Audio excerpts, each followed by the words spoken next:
Bonsoir, heureuse de vous retrouver pour une nouvelle nuit blanche que je vous invite à colorer au gré de vos désirs, de vos émotions, de vos états d'âme. Le 3921 est le numéro que je vous invite à composer si vous souhaitez me parler. Nous sommes ensemble et en direct jusqu'à 1h du matin. Sonia et Paul sont là, tout prêts pour vous accueillir chaleureusement. Et c'est Philippe Chartier qui est aux manettes de l'émission. Vous pouvez également nous contacter par mail sur le site europe1.fr. Simplement, il faut que vous nous indiquiez votre téléphone pour qu'on puisse vous rappeler. Et les SMS sont à votre disposition également au 7 39 21. Vous commencez votre message par le mot nuit, puis vous tapez votre message et vous envoyez le tout au 7 39 21 et je m'en ferai l'écho tout au long de ces 2h30 que nous allons passer ensemble. Jusqu'à 1h sur Europe 1. Caroline Dublanche. Bonsoir Marc. Bonsoir Caroline, bonne année, il n'est pas trop tard. Ah non, on a jusqu'au 31, je crois, janvier, la tradition le veut en tout cas. Donc très merci et puis bonne année à vous également. Merci beaucoup. Alors en ce qui me concerne, je vous souhaite d'avoir beaucoup d'énergie ainsi qu'à toute votre équipe pour nous permettre comme ça d'embellir un peu nos nuits et de nous aider à sortir des moments qui sont parfois un peu tristes. Merci, vous inquiétez pas. On a les batteries bien rechargées, tout va bien. On est en forme. Formidable alors. Moi aussi, je suis un peu en forme, un peu ragaillardi parce que j'étais vraiment un petit peu au fond du trou il y a quelque temps. Pourquoi ? Bien en fait, je suis revenu dans ma région d'origine. Qui est le Puy-de-Dôme. Oui, c'est beau. C'est magnifique, oui, là. Alors, c'est très joli, effectivement. J'en ai parlé avec Fanny, qui, je crois, y est allée en vacances quand elle avait 6 ou 8 ans, m'a-t-elle dit. Et comment vous dire ? Qui y est allé ? J'ai pas compris avec qui vous en avez parlé. Sonia, pardon. Ah, Sonia, oui, c'est pour ça, je me demandais qui était Fanny. Oui, Sonia, oui. Sonia y a passé des vacances, alors, en Auvergne. Quand elle avait 8 ans, m'a-t-elle dit. Non, vous voyez, je savais pas. Voyez. Elle vous fait des confidences, hein, dites-moi. Oui, mais j'adore ça, moi. Il faut partager les confidences. C'est vrai. Donc, je suis revenu dans cette région qui est effectivement très jolie sur le plan touristique. Oui. Mais malheureusement, lorsque nous sommes hors saison, il faut bien reconnaître que c'est une ville qui est complètement morte. Et je rencontre un double problème. Alors, je vais essayer de les scinder parce que j'aimerais que vous puissiez avoir tous les éléments pour m'aider à analyser tout cela. Alors, pour commencer, j'ai donc, comme je vous l'ai dit, 54 ans, je suis gay et je suis tout seul depuis maintenant 10 ans. Je me demande pourquoi. J'ai essayé de m'interroger, c'est-à-dire qu'au bout d'expériences un peu, qui ne vous laisse pas un goût très joyeux dans le souvenir, je me suis demandé si le problème venait de moi, qui était à la recherche de quelqu'un que je pensais être idéal alors que l'idéal n'existe pas. Mais pour moi, l'idéal, c'était d'avoir quelqu'un qui ait au moins 3 qualités qui font, je pense, l'osmose dans un couple, c'est-à-dire la sincérité, les sentiments, bien évidemment, et puis l'honnêteté. Je vais vous expliquer pourquoi j'insiste sur ce dernier point, l'honnêteté. C'est que ma dernière expérience, donc de vie commune, s'est soldée par un échec. C'est-à-dire que j'ai rencontré un garçon qui était parfait à tous les points de vue. Nous avons pris la décision, je dois dire un peu forcée par lui, de nous mettre ensemble un peu trop rapidement.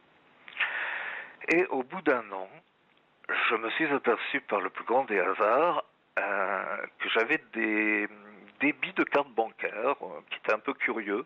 Je ne sais pas si vous vous souvenez, à l'époque, c'était encore le temps du gaufrier où on passait la carte. Ce n'était pas comme maintenant. Ah oui, c'est vrai. Oui. Je ne sais pas si ça va rappeler des souvenirs. Oui, certainement. On passait le gaufrier, puis la carte était foutue, bien souvent. C'est vrai. Et donc, je n'ai rien dit pour la première fois. Et puis j'ai attendu, nous sommes partis en vacances ensemble, nous nous sommes disputés bien évidemment, et puis il est revenu là où nous étions, et je lui ai demandé si par hasard il n'aurait pas trouvé ma carte bancaire. Ce à quoi, bien évidemment, il a répondu par la négative. Donc, je n'ai rien dit pour le moment. Et puis, comme nous nous étions séparés le temps des vacances, eh bien, nous avons eu chacun des petites expériences de notre côté.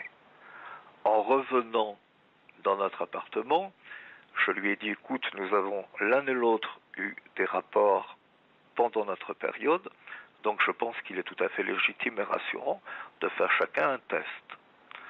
Ce que j'ai fait de mon côté, à l'époque j'étais à Paris, donc j'ai eu les résultats très rapidement, et lui les résultats n'arrivaient pas. Donc au bout d'un certain temps, j'ai dit, écoute, ce n'est pas normal, ça fait 10 jours, tu n'as toujours pas tes résultats. Et il me dit, je suis allé dans tel laboratoire, c'est une dame blonde qui m'a reçu. Donc j'ai pris mon téléphone, j'ai appelé le laboratoire en question devant lui, et j'ai demandé si nous pouvions avoir les résultats, comment se fait-il qu'ils n'avaient pas été envoyés. Alors lui était à côté du téléphone, disait, oui, c'est une dame blonde, c'est une dame blonde. J'ai écouté, c'est une dame blonde qui apparemment a fait le prélèvement. Et là, on me répond, écoutez monsieur, ici nous sommes deux, et nous sommes bourrines toutes les deux. Donc il n'y était pas allé en fait. Il vous racontez des histoires. Tout à fait. Alors à ce moment-là, je l'ai regardé bien droit dans les yeux et je lui ai dit, bon écoute, maintenant il faut arrêter les mensonges. On ne peut pas construire quelque chose sur un mensonge. On peut pardonner. Je t'ai pardonné pas mal de choses qui n'ont pas été très réglo ces derniers temps. Mais regarde ce petit papier. Ce petit papier, c'est toutes les opérations que tu as fait avec ma carte bancaire. Et regarde ces chèques, ces photocopies de chèques qui me sont revenus. Ce sont des chèques que tu as fait avec mon chéquier. Parce qu'entre-temps, donc, vous aviez su que c'était lui qui avait utilisé votre carte bancaire sans vous le dire. Oui, tout à fait. Et vous étiez ensemble depuis combien de temps ? Alors, nous étions ensemble depuis le 31 décembre. Oui. Et là, ça s'est passé en août. C'était pendant des vacances sur Nice. Ce qui est étonnant, c'est que vous n'ayez rien dit. Quand vous vous en êtes aperçu, enfin, pourquoi vous avez passé ça sous silence ? C'est quand même grave, non ? Non, parce que j'ai voulu le tester jusqu'au bout. Oh oui, mais c'est bizarre, je trouve. Oui, c'est bizarre. Pour savoir quoi ? Parce que c'est... Alors, pour savoir quoi ? Pour savoir... Vous avez le sang-froid, vous n'êtes pas un impulsif, vous ? Non, pas du tout. Il ne faut pas être trop impulsif. C'est vrai, mais parfois, c'est un peu compliqué on voit rouge quand des choses comme ça se passent. C'est pas rien d'aller utiliser la carte bancaire sans le dire, enfin... Non, j'ai vu rouge, mais je me suis retenu pour que lorsque nous soyons face à face, je puisse être maître de mon discours et de ce que j'avais à lui faire passer.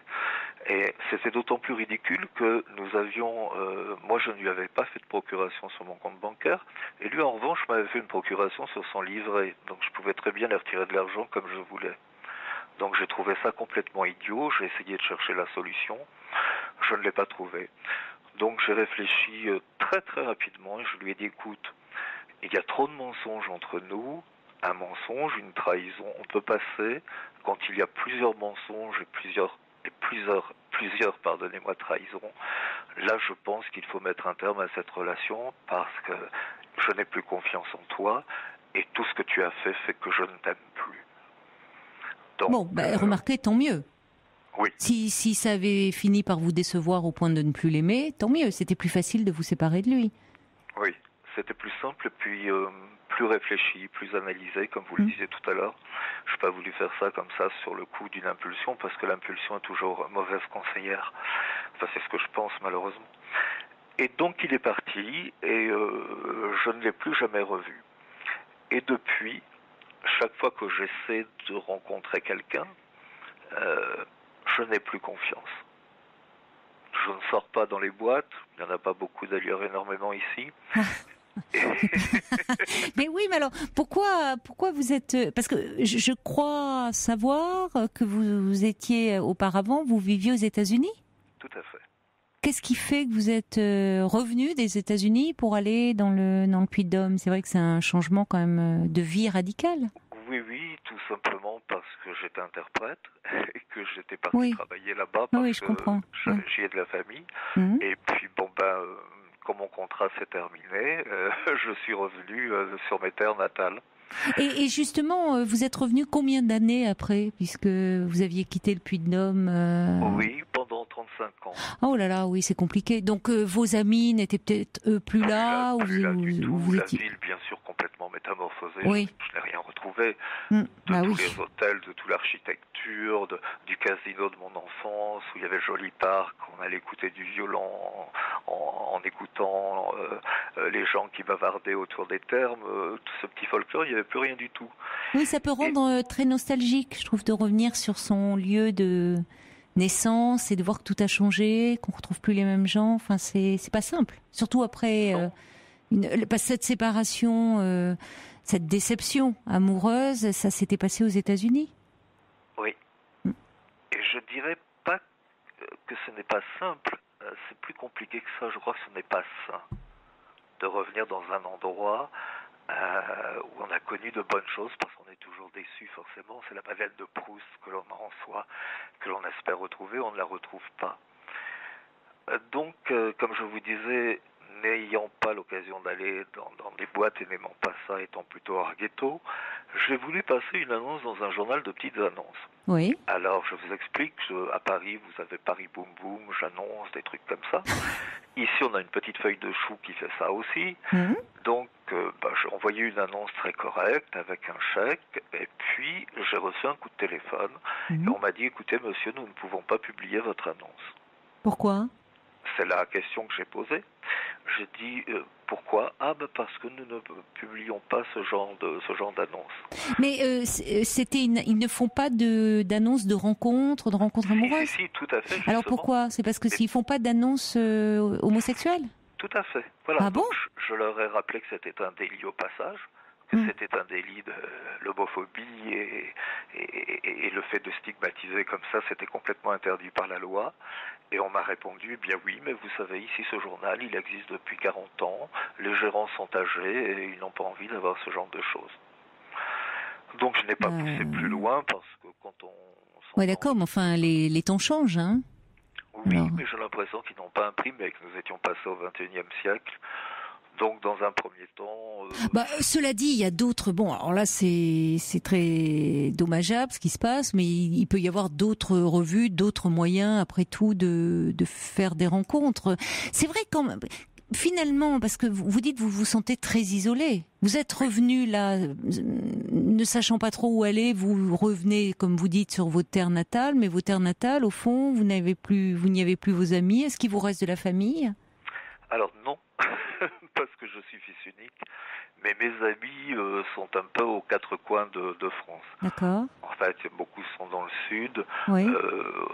Malheureusement, on meurt de plus en plus jeune aujourd'hui. J'ai perdu 2 amis très chers, d'une crise cardiaque et l'autre d'un cancer, en l'espace d'1 an. Donc ça a été aussi très dur à gérer. Et je pense que le projet que je veux faire aujourd'hui, c'est que je vais quitter ce Puy-de-Dôme où vraiment j'ai trop de mal à m'insérer, je crois que c'est le terme adéquat, à m'insérer parce que je ne suis plus du tout en phase avec ce qu'est cette ville, avec ce que sont les habitants, le rythme de vie et autres, l'animation. Alors j'ai hérité d'une petite maison dans le nord, pas très loin de Maubeuge, et je me suis dit que... Ça bouge plus là-bas ? Eh bien écoutez, c'est pas que ça bouge plus, mais la frontière belge est très proche. Ah oui, alors là... Je peux vous dire qu'en Belgique, ça bouge beaucoup. Oui, c'est vrai. Oui, non, c'est vrai c'est très différent. Quand j'ai des amis qui sont de Paris et qui étaient venus autrefois quelques jours dans ce nord, justement, quand ils voyaient la ville, ils se disaient, mon Dieu, que c'est triste. Et je dis, attendez que nous arrivions au poste frontière, vous allez voir. Et effectivement, une fois la frontière passée, les gens se disaient, mais c'est pas possible, c'est incroyable. Je connais un couple comme ça qui s'est installé, un couple de Français, ils se sont installés à Bruxelles. Ouais. Et très vite, ils se sont fait tout un réseau parce qu'en fait, ils expliquaient que une fois que vous allez dîner chez quelqu'un ou prendre un verre, chez quelqu'un, souvent où il y a d'autres personnes, ben après la règle, enfin c'est pas une règle, mais veut que vous proposez à votre tour de recevoir, prendre un verre, dîner, peu importe, et qu'il y a d'autres personnes. Donc très vite vous constituez tout un cercle d'amis parce que chacun peut venir avec une personne et les gens se reçoivent comme ça. il y a une dimension extrêmement chaleureuse, une proximité. C'est vrai que les relations se font très vite. C'est Bruxelles, hein, c'est pas toute la Belgique non plus, vous voyez, mais... Non, mais la Belgique et le Nord en général, les gens sont plus ouverts. Et c'est vrai, plus chaleureux, peut-être plus expansifs. Dans une société où on a plutôt tendance à se méfier des gens, à être un peu... Comment dire, à se regarder en chien de fusil, je sais pas, quand on est dans le train, vous avez des personnes en face de vous, vous vous regardez en chien de fusil. Il faut absolument que, par exemple, quelqu'un laisse tomber un mouchoir ou un journal pour qu'on le ramasse et qu'il y ait une conversation. C'est les temps anciens, ça, où les belles dames laissaient tomber leurs mouchoirs. Oui. Mais non, mais vous savez, dans le train, maintenant, on se regarde même plus. Les gens regardent leurs écrans. Hein. C'est dramatique. Donc, bon. Alors, je confirme pour Fifi qui aime bien sortir, faire la fête, s'amuser. Fifi qui est Philippe Chartier, hein, qui est en régie aux manettes de l'émission. Il est des Ardennes et donc il va très souvent en Belgique et il confirme qu'il y a une vie, enfin que c'est très festif, quoi, qu'on s'amuse bien. Ah oui, c'est vrai. Ces gens-là n'ont pas de préjugés. Donc, si vous voulez... Oh, tout le monde, finalement, qui n'en a pas de préjugés? Mais peut-être moins que nous, c'est vrai. C'est vrai. Mais en tout cas, ça, aussi par rapport à votre vie, par rapport à votre homosexualité, ça montre encore qu'il est plus difficile de pouvoir vivre sa vie en étant différent, on va dire, dans certaines provinces, dans certains que dans des grandes villes, hein, c'est clair. Y compris au niveau des rencontres. L'anecdote que vous nous racontez, un peu désolante autour de ce petit journal, montre que il y a des endroits où c'est encore compliqué d'être homosexuel. Oui, c'est très très compliqué. Et puis bon, on n'a pas non plus... Moi, je suis hors ghetto, donc j'ai pas non plus envie de me promener avec un parapluie de la Gay Pride. Et oui.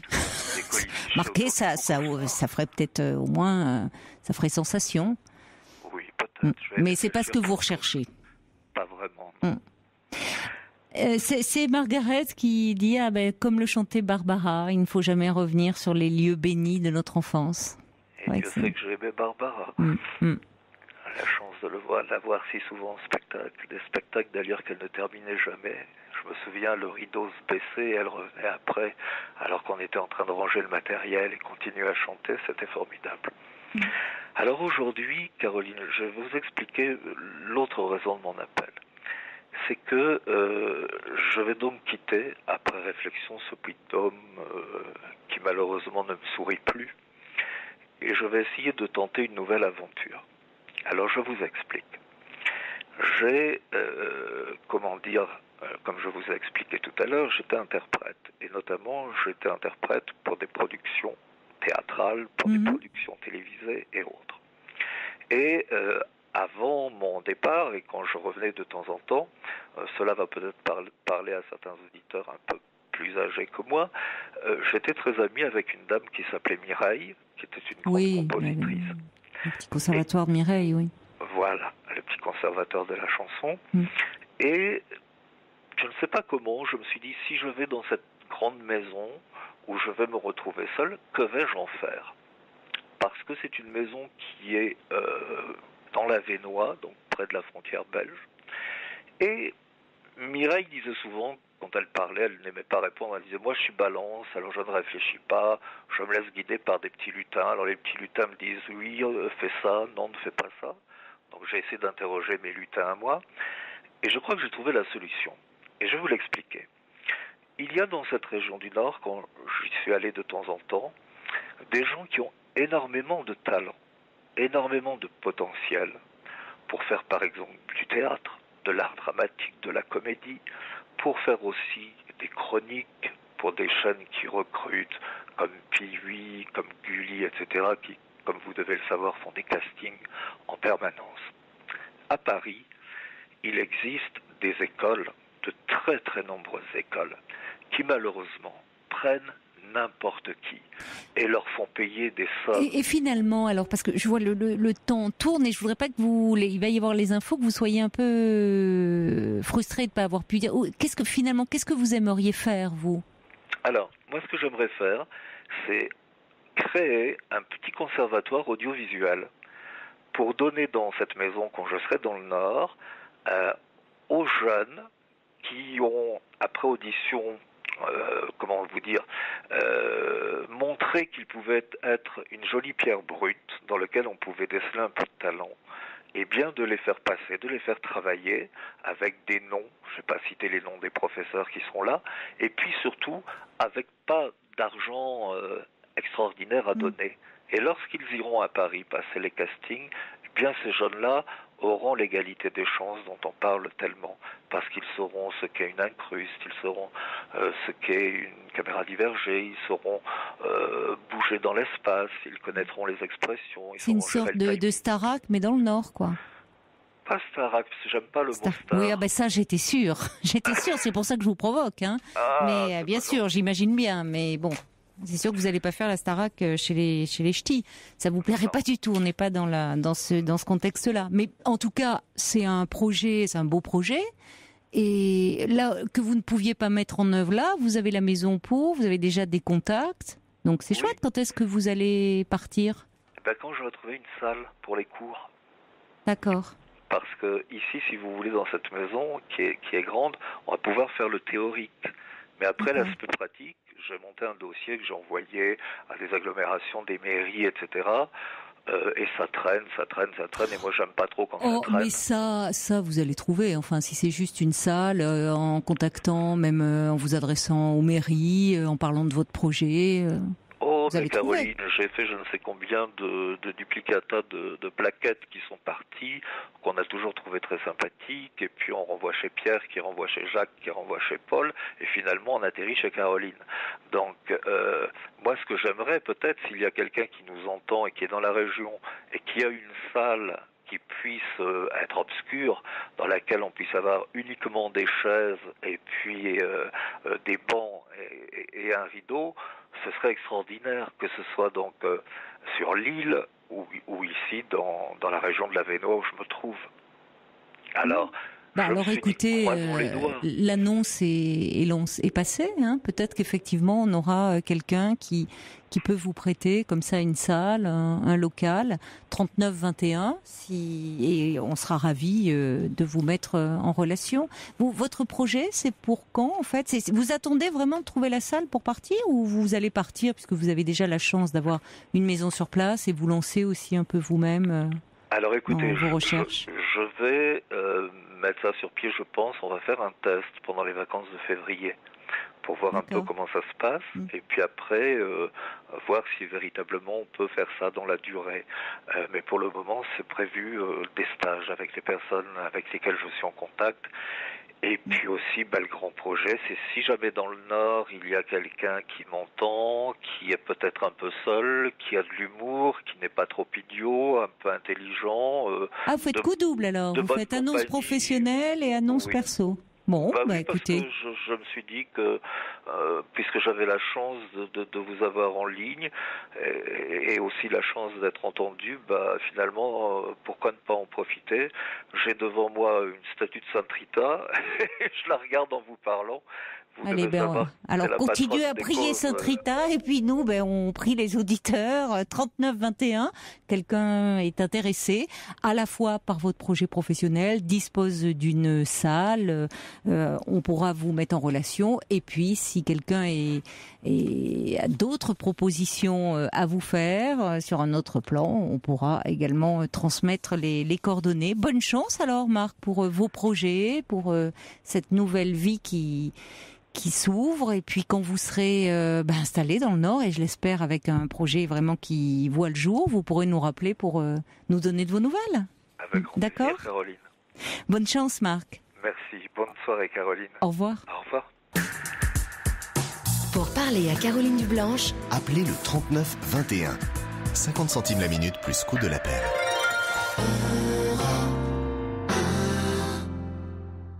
Bonsoir Régine. Bonsoir Caroline. Bonsoir. Alors vous avez quelques soucis avec votre fille, paraît-il? Oui. Oui, qu'est-ce qui se passe? De gros soucis, parce que j'ai l'impression que, je suis divorcée de son père depuis plus de 20 ans maintenant. Oui. Et elle me l'a reproché alors qu'elle a quand même 35 ans. Comment dire, elle m'a dit, je vois pas pourquoi tu as divorcé avec papa, il est gentil, il est ceci, il est cela, bon. Elle vous l'a reproché récemment, là, ou quand elle était adolescente, quand vous vous êtes séparés? Non. C'est-à-dire Récemment. maintenant, récemment. Récemment. Et alors, parce qu'est-ce que vous lui avez répondu? Une fois, j'ai pété un câble. Oui. En lui disant que son père c'était un psychopathe manipulateur, et ça évidemment elle ne l'a pas accepté, c'est normal. Oui, vous le dites Mais vous-même. je me rends compte que dans les conversations qu'on peut avoir ensemble, son père il continue quoi. Il continue à quoi? À l'acheter. Mais, comment l'achète-t-il? Qu'est-ce que vous voulez dire? Je veux dire que par là que, comment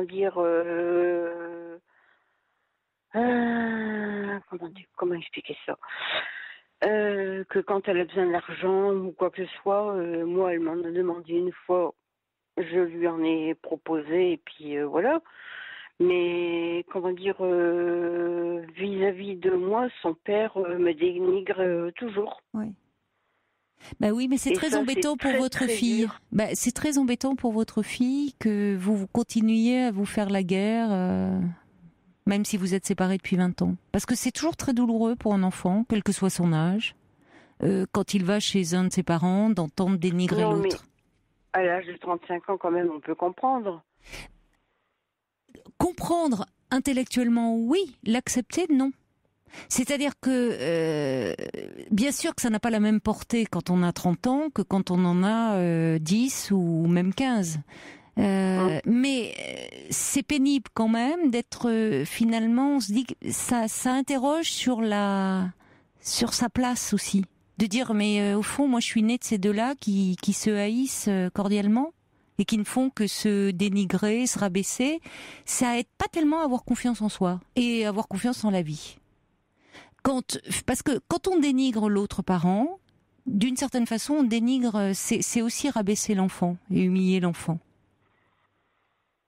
Alors après, vous le dites vous-même d'ailleurs, à un moment, vous avez dit, parce que vous n'étiez pas bien, vous avez craqué à un moment et de dire que son père était un psychopathe et vous l'avez regretté après coup parce que. Je l'ai pas sorti comme ça. Attendez, oui, mais je me doute bien. Mais si vous voulez, il faudrait que quand vous êtes et son père aussi, d'ailleurs, quand vous êtes avec votre fille, que vous parliez d'autre chose que de votre relation passée et de ce qui vous a pesé dans cette histoire. Parce que sinon, elle est toujours dans ce conflit-là. Est-ce qu'elle est, de votre côté, votre fille, elle a quelqu'un dans sa vie? Ah, bien sûr, elle est mariée, elle a 2 petits-enfants, oui. D'accord. Bon, c'est bien, tant mieux. Tant mieux. Mais c'est... Oui, mais moi, la dernière fois parce que on a beaucoup de mal à communiquer parce qu'elle est toujours au travail, et ceci, elle a cela. Enfin, soit moi, je peux comprendre ça. Régine, ce que je vous propose, c'est qu'on marque une pause. Régine, on va marquer une pause, le temps des informations, et on se retrouve dans quelques minutes. D'accord? À tout de suite. Je vous remercie.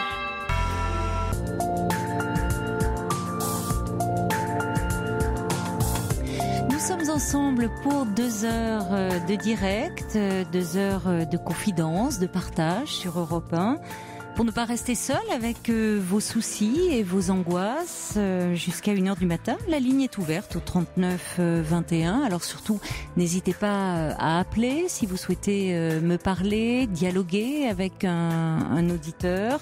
39 21. Et vous avez également les mails à votre disposition sur le site europe1.fr ou les SMS au 7 39 21. On va retrouver Régine. Alors Régine, vous avez donc un peu des difficultés relationnelles avec votre fille qui a 35 ans et qui vous reproche un peu le divorce avec son père, et son père continuerait donc à vous dénigrer même 20 ans après ce divorce. Est-ce que vous voyez votre fille ou vous êtes fâchée complètement là ? On n'est pas fâchés complètement. Bon, tant mieux. mais on a beaucoup de mal à communiquer, on va dire. Oui. Parce que quand je l'appelle, eh ben, elle n'est pas libre, elle n'est jamais libre. Bon, elle travaille, elle a ses enfants, sa vie de famille. Bon, ça, à la limite, je peux comprendre. Oui, elle est occupée aussi, c'est vrai, entre son travail, ses enfants. Vous vous êtes vus pendant les fêtes? Mais comment j'ai fait? Moi, j'en avais 3. Hein, et j'ai toujours travaillé toute ma vie et je m'en sortais mieux qu'elle, quoi. Maintenant, c'est peut-être les temps qui ont changé, je ne sais pas. Je suis un petit peu perdue, on va dire. Mais qu'est-ce que vous souhaiteriez avec elle? Dialoguer. Mais dialoguer de quoi? C'est-à-dire dialoguer sur quoi? Remettre un petit peu les choses en place, quoi. C'est-à-dire être plus proche, c'est ça, d'elle? Oui, parce que, bon, il faut dire aussi, il y a un autre problème, c'est que je ne m'entends pas du tout avec mon beau-fils. Et elle est un petit peu partagée entre les deux. Donc c'est vrai que c'est pas facile pour elle. Votre gendre, donc, hein, c'est ça? Oui, mon gendre, oui. Ah oui, ça joue, oui.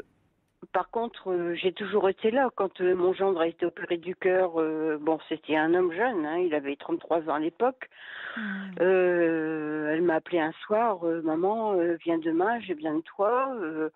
Bon, ben, Régine, qu'est-ce qu'elle a fait? Elle a fait sa valise et puis elle est partie. Oui, et elle s'est occupée de la maison, des enfants, tout ça pour qu'elle puisse aller voir son mari à l'hôpital. Et puis voilà, et puis ça, on dirait qu'elle l'a un petit peu oublié, mais à la limite, comment dire, je me mets à sa place, quoi, parce que ça a dû être terrible. Oui, non, ça a dû être terrible pour elle. Enfin, elle a dû être extrêmement angoissée. Et aujourd'hui, il est, comment va-t-il? Qu'est-ce que disent les médecins? Enfin, il va mieux depuis cette intervention? Ça nécessite un suivi? Ah bah oui, il sera suivi toute sa vie, hein, c'est sûr. Mais est-ce qu'on est moins dans l'angoisse quand même? Est-ce qu'il a repris une vie normale, on va dire? Ah oui. D'accord. Il a retravaillé, il a fait sa rééducation en maison spécialisée, bien sûr. Ouais. Et puis après, il a repris en mi-temps thérapeutique. Et puis après, c'est revenu. Mais c'est un homme très, très, très, très angoissé. Oui, on peut comprendre, hein, en même temps. À 33 ans, s'il a été opéré en urgence, comme ça, semble-t-il, pour des gros problèmes cardiaques. Ah oui, puis en plus, il y a de quoi. Je vais vous dire, ça a duré ça a commencé le jour de Pâques en 2012. Et comment dire, après, il a repris le travail qu'en janvier l'année d'après. Et il s'en faisait très souvent parce qu'il disait, ça y est, ils vont me licencier, tout ça, alors que non, ils avaient pris quelqu'un pour le remplacer. Et puis voilà, de ce côté-là, tout s'est bien passé. Mais maintenant, je ne sais pas ce que ma fille, elle ressent, je ne sais pas...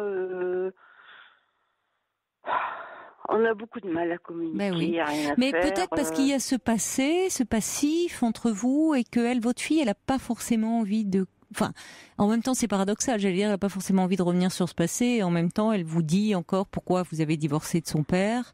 Il y a quelque chose. C'est ça qui me chagrine. C'est-à-dire qu'à un moment, ça monte, il y a quelque chose qui n'est pas digéré de son côté. Mais dire que on ne peut pas rentrer. Il vaut mieux éviter de rentrer dans les détails qui sont des détails d'intimité du couple, qui après tout ne regardent pas les enfants, même s'ils sont grands. Et on peut dire les choses. Compliqué quand on en veut à son ex-conjoint, mais sans essayer d'abîmer son image, même si ce dernier, c'est d'autant plus compliqué, lui ne se gêne pas pour le faire. Mais au fond, elle en souffre, votre fille. Et certainement qu'elle souffre aussi, d'ailleurs, quand son père dit du mal de vous. C'est toujours déchirant, ça. C'est toujours déchirant parce qu'il y a un côté angoissant de se dire mais ces deux-là, alors, ils n'ont que de la haine. Qu'est-ce que je fais là, au fond? C'est quand même... Il peut être important de rappeler que, la vie était devenue très difficile, que vous ne vous entendiez pas, que votre relation avait mal évolué, mais pour autant, quand vous vous étiez rencontrés, il y a quand même eu de l'amour entre vous, je l'espère. pour vous. Bien sûr, mais comment dire, moi, ce que je voudrais vous dire un truc, c'est quand je me suis retrouvée enceinte de cette petite fille, c'était sur un stérilet. Hein? Et donc, je me souviens, quand je l'annonçais à son père, il m'a dit, c'est ton histoire, tu fais ce que tu veux. Alors là, ça a coupé quelque chose, Oui, évidemment. je comprends, bien sûr. Oui, c'est complètement là, franchement, j'en déplacé. ai énormément souffert, et puis après, je suis tombée en dépression. Oui, mais c'est complètement puis, à côté de la plaque, parce que je suis désolée, c'était pas votre histoire, c'était la sienne aussi. Enfin, il avait son mot à dire. C'est normal que vous vous tourniez vers lui, puisqu'à ce moment-là, vous étiez sous contraception. Finalement, une grossesse se présente, vous lui en parlez, et vous renvoyez à vous-même, c'est vous laisser prendre l'entière responsabilité de la décision, c'est complètement à côté de la plaque. Je comprends que vous lui en ayez voulu. Mais est-ce que vous croyez que, là, c'est un conseil que je vous demande, est-ce que vous croyez que ce serait bon que je raconte ça à ma fille? Surtout pas. Surtout pas. Vous vous rendez compte ce que vous pourriez lui dire, là? En gros, t'étais pas désiré, t'es né sur un stérilet. Surtout pas. Vraiment, alors là, je suis catégorique. Hein. Je le suis rarement, mais ça revient. Qu'est-ce que ça apporterait de lui dire au fond, tu sais, hein, t'es un accident. Qu'est-ce que ça apporte 35 ans plus tard, si ce n'est la faire souffrir? Elle est là aujourd'hui. Elle est là. Elle a suffisamment de problèmes, de soucis avec son mari qui est quand même d'une santé très fragile. Sans qu'on revienne sur les circonstances de sa naissance. Au fond, vous avez pris la décision de garder ce bébé, et ce bébé aujourd'hui il a 35 ans. Pourquoi revenir là-dessus? Si ce n'est pour lui dire, tu sais, ton père, il s'en est bien lavé les mains, il en avait rien à faire. Parce que de toute façon, quand bien même, je vais aller plus loin, même si vous avez dit, moi, ça m'intéresse pas, c'est pas mon histoire, j'en veux pas ou quoi, il y a des hommes qui ont cette réaction-là, et puis quand l'enfant naît, quand le bébé est là, qui s'attache à cet enfant.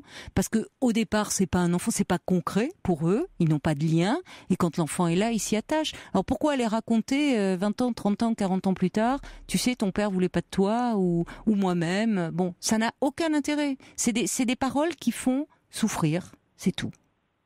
D'accord. Donc vraiment, ça n'arrangerait. Et puis alors, si vous avez envie d'arranger et que les relations avec votre fille s'améliorent, c'est certainement pas il faut certainement pas lui parler de ça. Elle est fille unique? Non, elle a 2 grands frères. D'accord. Alors, et avec mes fils, ça se passe très bien. On a des relations cordiales. On se voit assez souvent. Mais votre fille, elle a beaucoup de soucis. Mon fils ne m'accepte plus, pour des raisons que je ne connais pas, puisque de toute façon, il ne veut jamais expliquer. Mais vous savez, votre gendre, il doit aussi, vous dites c'est quelqu'un de très angoissé, mais enfin, le pauvre garçon, il doit aussi, c'est compliqué. Hein. C'est compliqué, et quand il y a ce risque-là... Oui, c'est compliqué, puis c'était compliqué très, très, très le départ. Parce que, ils étaient 2 garçons chez eux.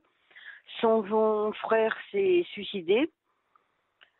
Et donc, c'est vrai qu'il a très mal vécu. Mais je peux comprendre. Oui, il y a de quoi, oui. Bon, Régine, vous voyez quand même que plus on parle ensemble, vous me dites votre fille, elle a pas beaucoup de temps, elle est pas très, et vous me dites vous en sortiez mieux qu'elle, mais enfin il lui tombe elle a son travail, elle a son mari qui il y a 2 ans subit une grave intervention sur le plan cardiaque, elle a 2 petits enfants. Vous savez, je pense qu'elle a son lot de soucis et de problèmes, et que aujourd'hui il n'y a pas lieu de lui en rajouter. Et ce que vous avez fait spontanément quand elle vous a appelé dans le désarroi, son mari étant hospitalisé d'urgence, vous y êtes allé pour elle, pour la soutenir, pour vos petits-enfants. Voilà, ce qu'aurait fait n'importe quel parent, je dirais. Et c'est bien que vous l'ayez fait. Oui, pour moi, c'était normal. C'était normal d'être auprès d'elle. Et elle le sait, votre fille. La preuve, c'est vous qu'elle a appelé d'ailleurs. Elle sait qu'elle peut compter sur vous. Alors maintenant, c'est vrai que revenir sur cette histoire et sur... Je crois qu'il n'y a plus lieu de lui parler de son père et de cette... Pourquoi vous voulez, au fond, parler de tout ça? Parce qu'on sent que vous, ça vous pèse terriblement, que cette histoire elle est encore très présente dans votre esprit. Cet homme aussi, le mal qu'il vous a fait. Alors peut-être qu'il faudrait, oui, en parler pour vous en libérer, pour aller mieux, mais certainement pas à votre fille. Et si ça vous pèse encore autant, peut-être à ce moment-là, vous voyez un psy pendant quelques séances. Je dis pas vous lancer dans une thérapie pour... Eh ben alors, très bien. Vous en voyez un pourquoi? Parce que vous ne vous sentez pas bien. Bon, bah alors c'est avec lui ou elle qu'il faut en parler. D'accord. Ah bah écoutez, je vous remercie beaucoup parce que c'est vrai que si je m'étais écoutée, j'aurais peut-être fait plus de mal que de bien. Oui. Oui. Et c'est bien. Ça, mais au fond... Et ça, je veux pas parce que ma fille, comme mes 2 garçons, compte beaucoup pour vous. Évidemment. Oui. Mais votre fille aussi, vous aime. Elle sait aussi, c'est pas rien de vous avoir appelé comme ça dans cette situation dramatique. Elle se tourne vers vous. Elle sait que vous êtes là. Elle avait ses beaux-parents qui étaient mais moins que moi, mais c'est moi qu'elle a appelé. Elle se tourne vers vous, sa mère. Et c'est pour ça, de toute façon, vous sentiez bien. Vous dites en même temps, c'est pas vous m'avez appelé, c'est que vous sentiez bien aussi que ça pouvait être très problématique d'aller lui parler de l'histoire de sa conception. Sinon, vous n'auriez pas appelé, vous lui en auriez parlé d'emblée. Donc vous-même, vous sentiez bien que c'était un problème. En revanche, pour vous, il y a quelque chose qui vous tourmente toujours sur tout ce qui s'est passé, et donc vous avez bien fait de faire une démarche pour être un peu mieux par rapport à ça et vous libérer un peu de cette histoire qui vous a fait souffrir. Oh oui, ça me fait encore souffrir. C'est pour ça que vous avez bien fait d'en parler, Régine. Mais en tout cas, pas à votre fille, parce que ça n'arrangerait rien, au contraire. Ça serait... Vous n'avez pas envie de lui faire du mal. Voilà. Je vous remercie beaucoup de vos conseils, parce que je vais les suivre. Et je voulais ajouter une petite anecdote. Je vous avais téléphoné il y a 3 ans, début 2013.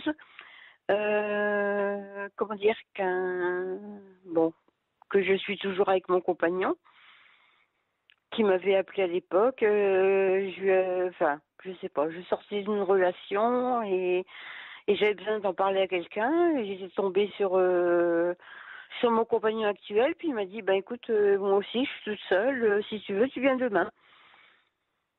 Et donc j'y suis allée et je suis restée 1 semaine. Bon, donc ça s'est bien passé. Vous êtes toujours ensemble aujourd'hui? Oui. Bon, très bien. Oui. C'est bien et que puis, vous franchement, soyez heureuse sur ce plan-là. De ce côté-là, oui. Bon, tant mieux. Oui. Tant mieux. Mais donc faites-vous confiance, les choses vont s'arranger. Parlez-en avec votre psy, pas avec votre fille, surtout pas. D'accord. Écoutez, je vous remercie beaucoup. Bon courage. De vos conseils parce que j'allais faire le contraire, vous voyez. Bon courage, Régine. Au revoir. Au revoir. Je vous remercie beaucoup. Au revoir.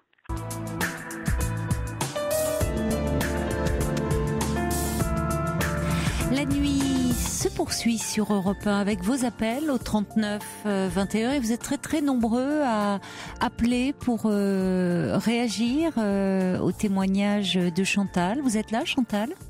Oui. Sachez qu'on a beaucoup de messages de soutien, des réactions de sympathie, beaucoup de femmes qui sont passées par cette épreuve et qui ont envie de vous réconforter. Le monsieur qui nous disait que sa femme avait été soignée il y a plusieurs années à Marseille est maintenant totalement guérie après avoir été en rémission.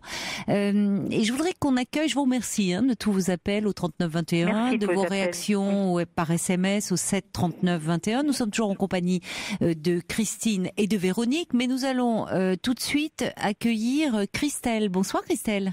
Oui, bonsoir Caroline. Bonsoir. Je me suis permis d'appeler. Bonjour Chantal. Je me suis permis d'appeler parce que je me suis un peu reconnue dans votre histoire. Parce que moi je suis tombée malade à 40 ans et demi, j'ai 49 ans maintenant. J'avais des jumeaux de 16 ans à l'époque. Et l'annonce de la maladie, c'est vrai que c'est pas facile, c'est un peu un coup de poignard quand même. Vous comprenez ce que vit Chantal, c'est-à-dire dire qu'au fond, elle ne se reconnaissait pas, et dans le fait que depuis qu'on lui a annoncé le diagnostic, elle est un peu dans un état de prostration, elle a du mal à... Elle resterait un peu... Vous resteriez sur votre lit un peu toute la journée. Sur le moment, j'avais l'impression qu'il ne s'agissait pas de moi. Oui. J'avais l'impression que c'était... Voilà. Vous avez vécu un peu ça, vous, Christelle, quand on vous a annoncé le diagnostic? Surtout que moi, en plus, il y a des gens qui sont pas très délicats dans la vie. Oui. Et en fait, moi, après la mammo, la secrétaire du radiologue m'a donné ma mammo en me disant bon courage. Oh là là. Ah oui, en effet. Alors là, vous montez dans votre voiture, j'avais 25 km à faire pour rentrer chez moi. Oui. Vous ouvrez pas l'enveloppe. Oui, malheureusement, il y a des loupés comme ça. Voilà. Après, moi j'ai eu une ablation totale du sein puisque j'avais une tumeur qui faisait 4 cm et demi et j'étais en gros à 6 mois de plus être sur cette terre. On va dire ça comme ça. Vous avez eu donc de la chance dans votre malheur, comme on dit, puisque vous avez été prise malgré tout à temps et on a pu vous soigner. Voilà. En fait, sachant, il y a eu beaucoup parmi vous qui parlent d'ablation, c'est pas dans tous les cas, il faut le savoir. Après, le traitement est particulier selon les types de cancer du sein. Voilà, chaque personne est différente. En fait, l'ablation du sein voulait dire une guérison à 90%. Bon, alors évidemment, dans ces cas-là... Après, je suis passée par la reconstruction, enfin voilà. Et vous dites que vous avez appelé parce que vous avez dit à Sonia, je crois que vous avez fait de belles rencontres, vous, dans ce parcours. Franchement, c'est mon avis perso. Chimiothérapie, c'est un mot qui fait peur. Oui. C'est clair. Par contre, après, quand on vous explique comment ça se passe, c'est pas non plus, c'est les effets de la chimiothérapie. Sinon, en gros, il vous branche, c'est une grosse perfusion, on va dire. Oui. En gros, faut pas le voir plus que comme ça. Après, les jours où j'allais en chimiothérapie, alors moi, peut-être que j'aime bien rire en même temps, donc voilà, je suis une bonne vivante. Quand j'allais en chimiothérapie, j'entendais les dames qui arrivaient en disant est-ce que Christelle est là, voilà quoi. Parce que c'est vous qui vous étiez chargé de l'animation du coup un peu, c'est ça. Vous faisiez un peu le clown, oui. Voilà, mais bon, c'est des bons moments. Mais ça montre qu'on ne change pas. Vous restez, votre personnalité, elle est là. C'est-à-dire que la maladie vous transforme pas totalement, non plus, heureusement. Et puis moi, mon but extrême, je me disais non, j'avais 40 ans et demi, quoi. J'étais jeune. Vous aviez envie de vivre. J'avais plein de choses à faire dans ma vie. Et quand on nous annonce ça, on se dit waouh. Ça fait peur quand même, quoi. Et là, je me suis dit non, c'est clair, non. Et ces belles rencontres, c'est dans le milieu soignant, c'est dans les autres patients qui étaient hospitalisés? Les patients, le personnel soignant. Enfin, moi, j'avais un oncologue que je vois toujours maintenant, parce que j'ai toujours des contrôles tous les 6 mois, malgré tout. C'est des belles personnes, quoi. Je veux dire, c'est des personnes qui sont toujours là pour vous rassurer. C'est des personnes qui sont les moindres questions qu'on peut avoir. Il y a toujours des gens, qui répondent franchement à ce qu'on a envie de savoir en même temps. Comme je disais, le mot chimiothérapie, ça fait peur. Franchement, c'est un mot qui fait vraiment peur. Oui, on en parle beaucoup, oui. Oui, après, quand on vous explique réellement comment ça se passe, déjà, vous y allez plus sereinement. La chimiothérapie, moi, à ce que l'oncologue m'a dit, la chimiothérapie, c'est pas un traitement, c'est du préventif. Oui. Attention, parce que, en fait, c'est ça. Chimiothérapie... Ça dépend pourquoi. Chaque personne a son traitement. Voilà, c'est ce que j'allais dire. Donc on va pas rentrer dans les... Parce que moi, je ne suis pas médecin, donc je peux pas me permettre de rentrer dans des choses. Je voudrais pas qu'il y ait des informations fausses diffusées. Ça dépend, puisqu'il y a, comme vous dites, différentes formes de cancer du sein. Donc le traitement n'est pas le même selon les situations. De toute façon, c'est très personnel. Mais vous vouliez dire, finalement, qu'est-ce que vous aviez envie, au-delà de votre expérience personnelle, de transmettre au fond à Chantal ce soir? Moi, je voudrais transmettre à Chantal, déjà, je lui souhaite du courage. Il en faut, franchement, et ça vaut le coup. Franchement, ça vaut le coup. Il faut se battre. Il faut se battre, voilà. Et puis, on peut toujours rebondir. Bon, Chantal ne travaille plus, d'après ce que j'ai compris. Non, mais moi, Ça m'a permis, moi j'ai travaillé dans le commerce pendant 25 ans, je ne pouvais plus travailler du fait qu'on m'a enlevé les ganglions et que j'ai le bras droit qui est fragile, évidemment.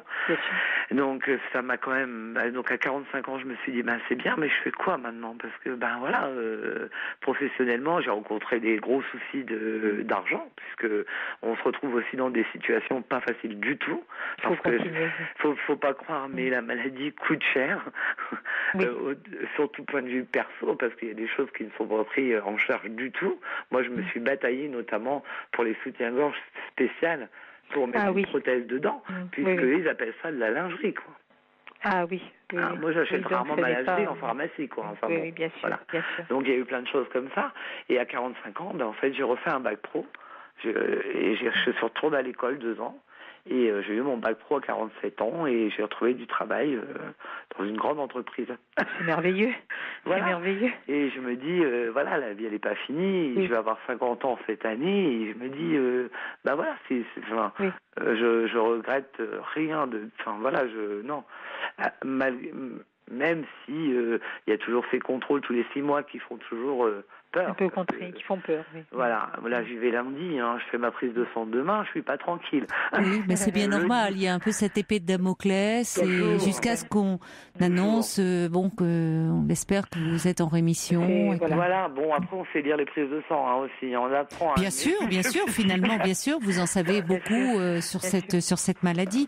Mais je vous remercie, on vous souhaite le meilleur pour la suite, de continuer comme ça. Et vous avez laissé mes coordonnées à Chantal si elle veut me contacter. Il y a aucun souci. Je vous remercie. Je vous remercie beaucoup, Christelle. Continuez, prenez bien soin de vous et on va prendre vos coordonnées pour les communiquer à Chantal hors antenne. Si Chantal veut parler, il n'y a pas de souci. Bien sûr, merci. Merci, Christelle. Merci beaucoup de nous avoir appelés. Au revoir. Au revoir, Christelle. Et on va conclure avec vous, ma chère Michel. Bonsoir.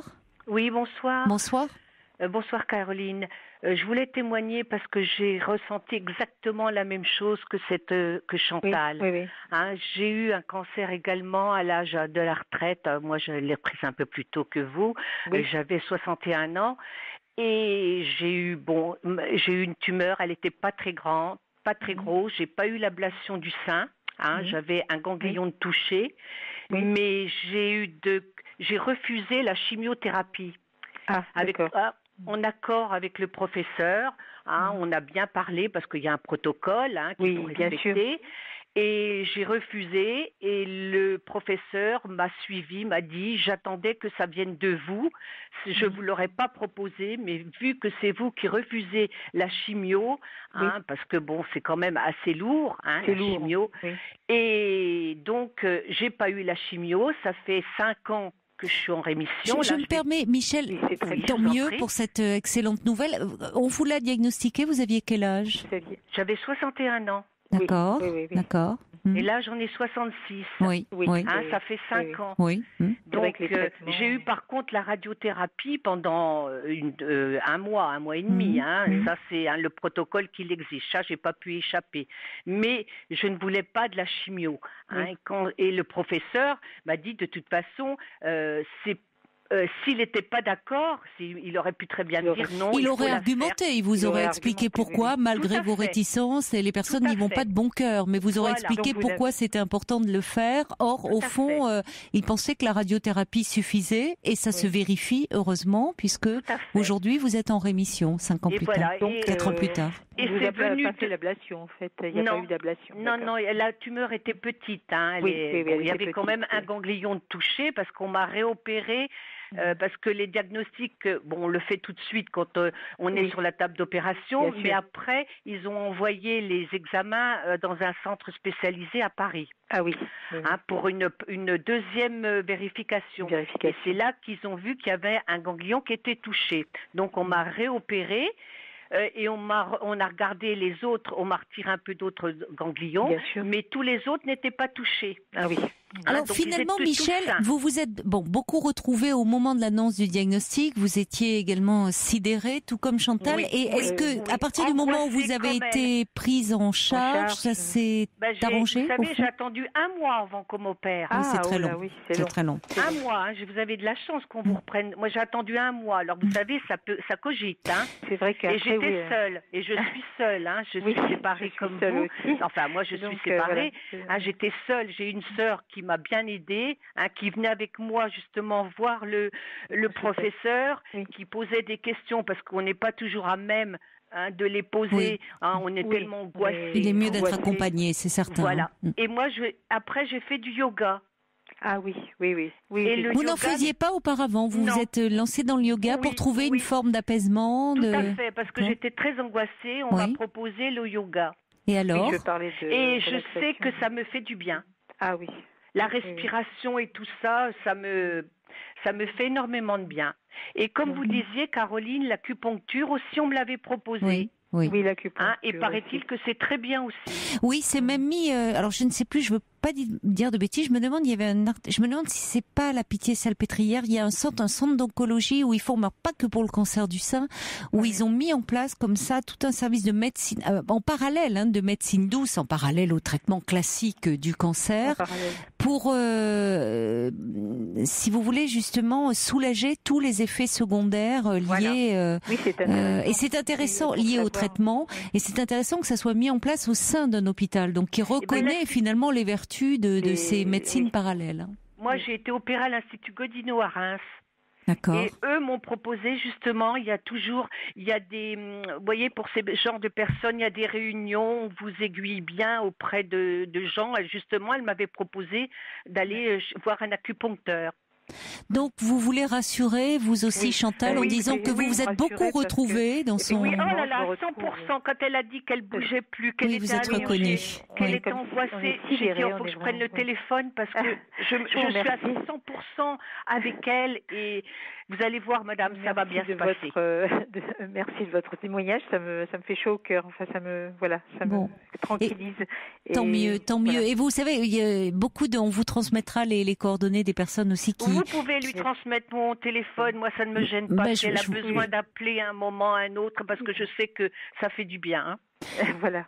Je vous remercie beaucoup pour votre solidarité, pour votre courage aussi. Bravo pour votre courage. C'est ce que disent Sergio et Monica et beaucoup d'autres qui disent vraiment c'est rassurant de vous voir et vous nous avez transmis, même si on parle de choses graves, beaucoup d'ondes positives, beaucoup de force et de courage à travers tous vos témoignages. À votre âge, madame, comme disait Caroline, vous savez, il y a 90% de réussite.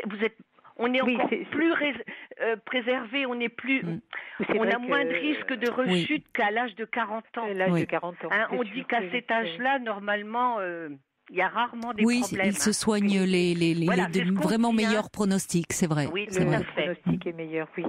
Mais écoutez, je vous remercie. Merci pour votre témoignage. Mais de rien et bon courage à vous, madame. Merci beaucoup, Michel. Et puis vous pourrez continuer à vous parler, mais hors antenne. J'espère que tous ces témoignages vous ont un peu réconforté, rassuré. Ça me fait beaucoup de bien. Beaucoup de bien parce que je me sentais très seule en fait. J'étais très. Oui, mais surtout si vous êtes toute seule en plus. Oui, de toute façon, déjà entourée, quand on annonce un diagnostic comme cela, on se sent toujours très seul.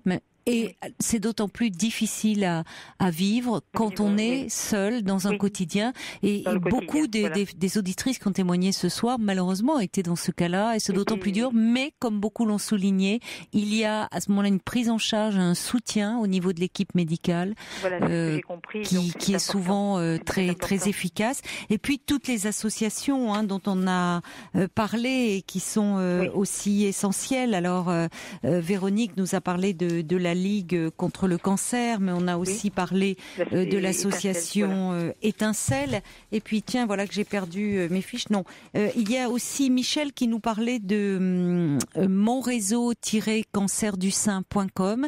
C'est un réseau social pour les femmes touchées par un cancer du sein et leurs proches également. Hein. Mon réseau-cancerdusein.com. Et puis on a Lola qui est médecin dans ce domaine, hein, qui est oncologue, qui nous parle également de l'association Europa Donna qui réunit les femmes concernées et qui édite des brochures d'information remarquables, nous dit-elle, qui initie des actions sociales et même politiques. Voilà, donc Europa Donna. Merci à Lola et merci aussi à tous ces chercheurs qui travaillent pour essayer de faire avancer, de faire progresser la médecine dans ce domaine qui progresse beaucoup, pas encore assez vite parfois malheureusement, mais il y a beaucoup de progrès de fait. Bien. Ben, écoutez, je vous remercie Caroline, merci d'avoir pris mon appel et je me sens un petit peu réconfortée. C'est important que vous vous sentiez un peu mieux. On est de tout cœur avec vous, vraiment, merci. À travers les messages que je reçois. Et puis vous pourrez, je l'espère, nous rappeler dans quelque temps pour nous donner de vos nouvelles. Bien sûr, je ne manquerai pas. Merci. Au revoir Chantal. Merci, ne raccrochez pas puisque Sonia va vous transmettre quelques numéros. Très bien, merci. Au revoir, bon courage, bon courage, au revoir.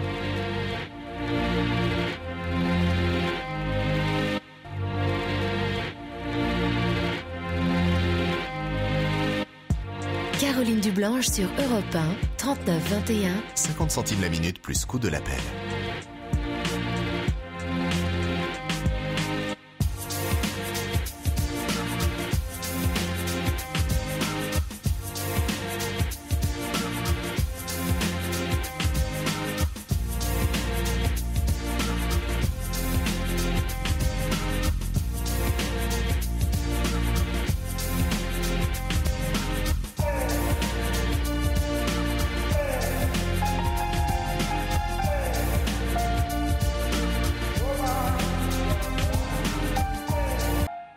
Moby, porcelaine.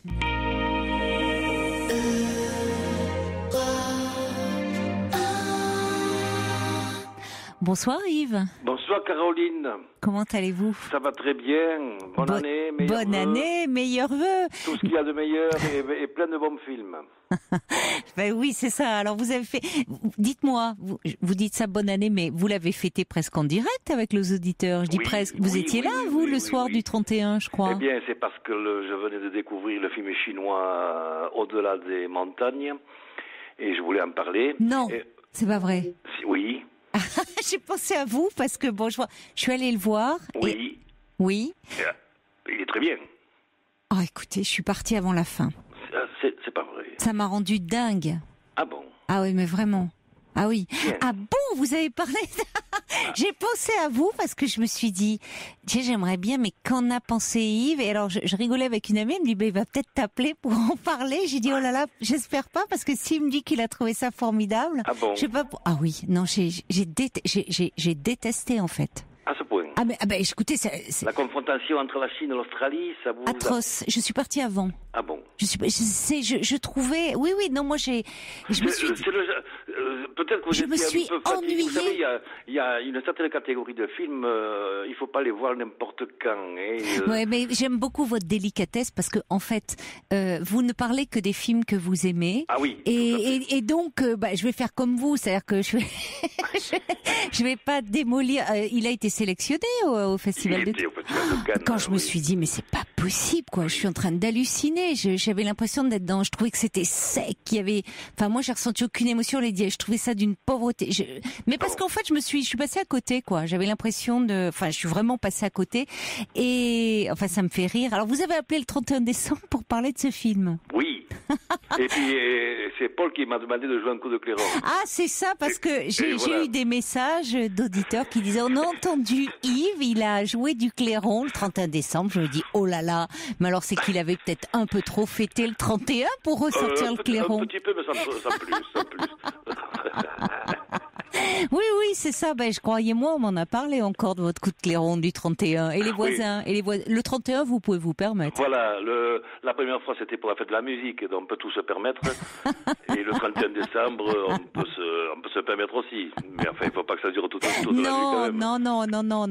Ils vont me dire, bon, c'est bon, il va pas nous, chaque fois qu'il y a le 14 juillet aussi, vous pourriez, sortir votre clairon. À chaque fois, je manque un peu d'entraînement. C'est pour ça que je joue très faux. Ça, je vais pas vous dire le contraire, hein, mais bon, ça nous fait bien rire en tout cas. Alors, vous vouliez ce soir rendre un hommage, je crois. Parce que j'ai pris l'antenne à Europe 1, j'ai pris la libre antenne avec une bonne demi-heure de retard parce que j'étais scotché devant Arte, devant la télévision, qui ont déprogrammé pour rendre hommage à Michel Galabru, et ils ont repassé l'excellent Le Juge et l'Assassin de Bertrand Tavernier. Oui. Et c'est un film que je connais très bien, et j'ai redécouvert Galabru, bien dirigé par Tavernier. Ce n'est pas l'un des meilleurs films de Galabru, c'est le meilleur film de toute la carrière de Galabru. Je parle de cinéma, je parle pas de théâtre. Mais Galabru, il était dans ses films, il est extraordinaire. D'ailleurs, il avait eu le film, il est sorti en 76, d'après mes tablettes, 76. Il avait eu le César des meilleurs acteurs en 77. Pour ce film-là de Tavernier. Voilà, Le Juge et l'Assassin. De Bertrand Tavernier. Oui, il n'est pas dans le registre. Enfin, quand on pense à Michel Galabru, c'est toujours le rire, la farce, évidemment, les gendarmes de Saint-Tropez, Cruchot. Bon, mais il avait un répertoire, évidemment, on le voit au théâtre, beaucoup bien plus vaste que celui-là. Oui. Même si d'ailleurs il n'y a pas lieu d'en rougir. Enfin, c'est aussi le Galabru qui nous a tant fait rire. Tout à fait. C'est un film en rôle dramatique. C'est une performance que Galabru qui a été applaudie à l'époque. Et pour la première fois, Galabru, qui était habitué des farces et des comédies de boulevard, il assumait un grand rôle dramatique où il est d'une émouvante humanité. Et en plus, le film est très bien fait par Bertrand Tavernier. C'est un film qu'il faut redécouvrir. Il existe en DVD, ça c'est sûr. Et il faut pas hésiter pour un public jeune maintenant qui entame parler de Galabru parce qu'il vient de disparaître. Le Juge et l'Assassin de Tavernier, c'est un modèle de la carrière de Galabru. C'est même. Et donc c'est Arte qui a, en hommage à Michel Galabru, a diffusé ce film ce soir. C'est un peu ce que je reproche aux chaînes de télévision dans ces cas-là, parce qu'ils rendent des hommages immédiatement, sans prévenir. Oui, c'est ce que j'allais dire. Oui, on n'en a pas. Enfin, il faut avoir le programme, il faut regarder le programme télévision, mais. Il était prévu un film de Coppola, un film des années 80. Eh ben voilà, oui. Donc si on regarde le programme, que ce que je dis, c'était pas prévu malheureusement sa disparition. Et d'ailleurs, c'est pour ça je pensais, je me suis dit c'est dommage, on n'a pas pu en parler à l'avance parce que je pensais que ça avait lieu moi plus tard dans la soirée. Et Sonia et Paul m'ont dit non, ça vient d'être diffusé. Voilà.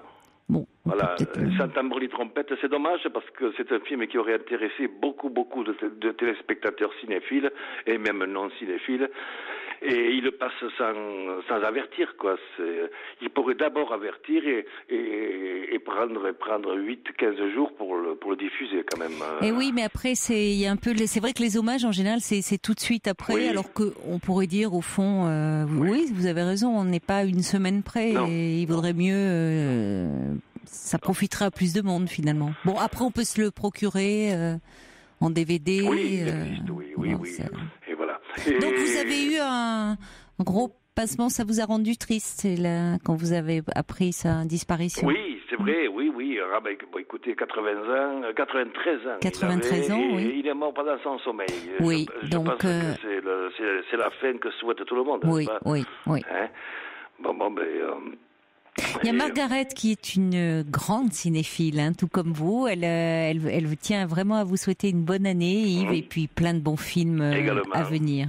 Alors, je pourrais lui dire que j'étais impatient. Je l'ai vu cet après-midi à la première séance de voir le nouveau Tarantino, les 8 salopards. Oui. C'est vrai que ça a l'air génial. Et je me suis régalé. Ah, vraiment? Alors, j'avais peur parce que le film, il fait pas loin de 3 heures, il fait 2h45. Je me méfie des films qui font de longue durée comme ça, et je ne me suis pas ennuyé une seconde. Alors, ça veut dire que ça m'a beaucoup plu. Oui, Tarantino, on s'ennuie rarement. Oui, non, mais c'est très curieux parce que il faut d'abord savoir que la colonne vertébrale de ce film, c'est les dialogues. C'est très bavard.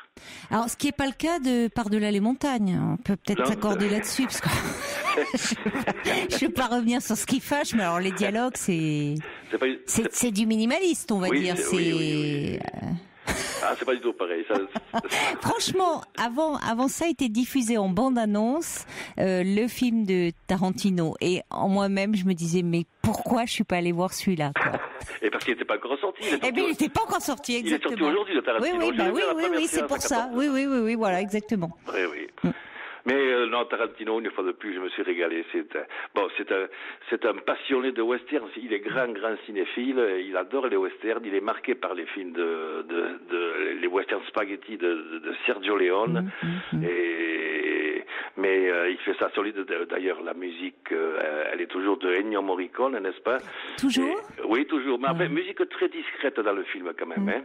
Mais enfin, là, on est embarqué. Voilà, on ne s'ennuie pas une seconde avec nous. Mais il faut savoir que les dialogues ont beaucoup d'importance. Et quand on creuse un peu le film, il y a la guerre de sécession, les conséquences de la guerre, le racisme, tout vient dans les dialogues.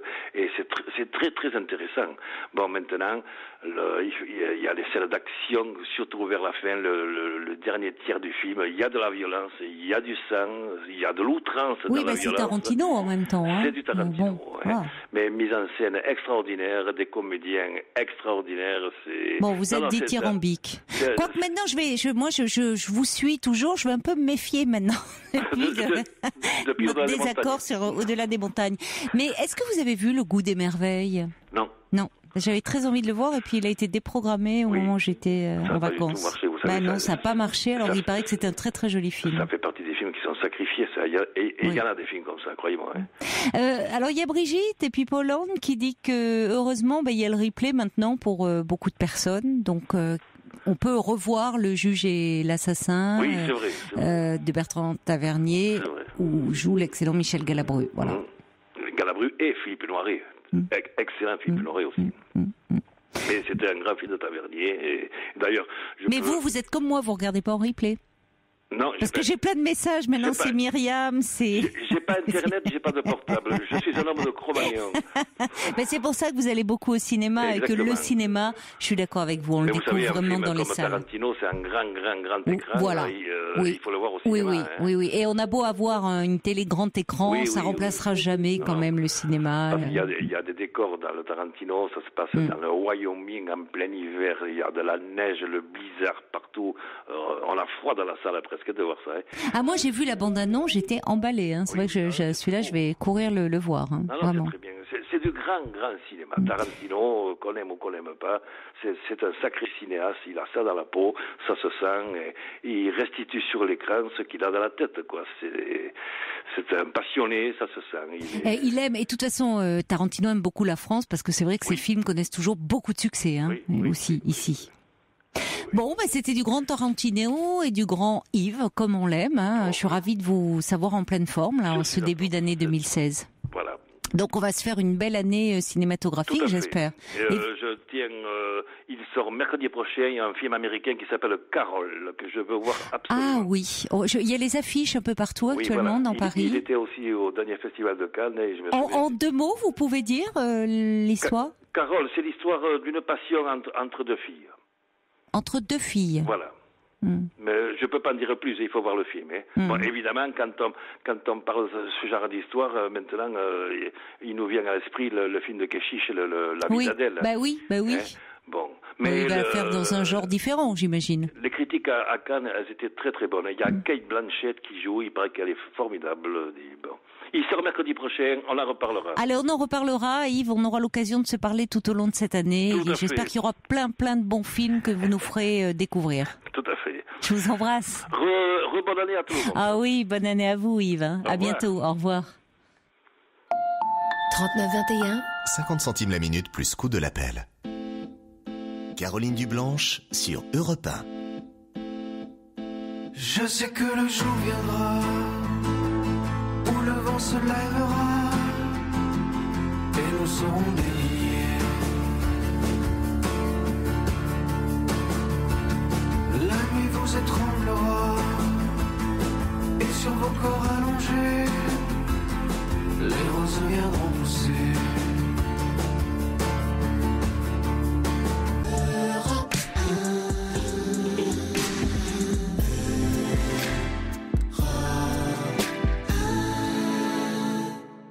Alors il y a Paulan qui se moque un peu de d'Yves et de moi également, parce qu'il dit si on peut consulter les programmes TV sur le net, et du coup là vous avez les programmes du jour. Il n'a pas internet, Yves. Manu était content d'entendre Yves et il attend l'épisode avec le clairon. Attendez, pas tous les soirs quand même, parce que sinon il va devoir déménager, Yves. Il en a joué le 31 décembre déjà, donc on va attendre, peut-être la fête de la musique, tiens.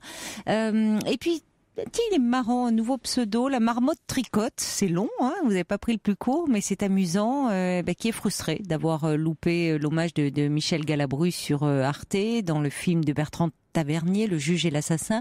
Vous pouvez le voir en replay. Bonsoir Laure.